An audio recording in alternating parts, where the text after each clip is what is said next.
nin dheela ciyaarta lagu kortartamo hirka badda ee afka Ingiriiska lagu yiraahdo Savin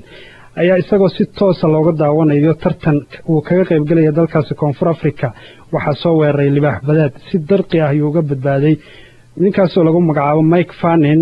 ayaa qalabkiisa lagu ugu jiray ee uu ku tartamay waxa uu ku dhuftay libaax badeedka soo weeraray kadibna waa laga soo gaaray oo waa laga badbaadiyay hooyadii oo lagu magacaabo Elizabeth Osborne ayaa arinta ka hadashay waxaana ay sheegtay in marka ay arintaas ku dhacisay wiilkeeda ay si toos ah iyadaba u daawanaysay.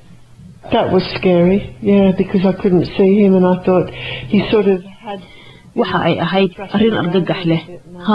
ma aanan arkaynin waxaan u haystay inuu iska wareegayo sidoo kale waxaan u maleeyay inuu biyaha hoos u gali doono aad ayaan ugu faraxsanahay inuu iska dhiciyay laakiin waan u naxay sababtoo ah argagax ayaa ka muuqday markii dambe aad ayaan u farxay waan hubaa isagana inuu ku farxay inuu badbaado laakiin waxay ahayd waqti walwal leh.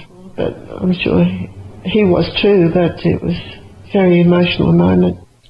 waa arin aad naxdin u badan hooyadaasina wadnaha waa uu xanuunay markaas sidaan filayo.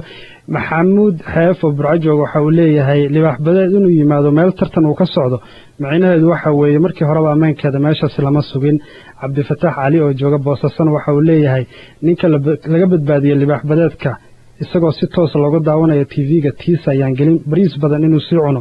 ayaa u laabnaa.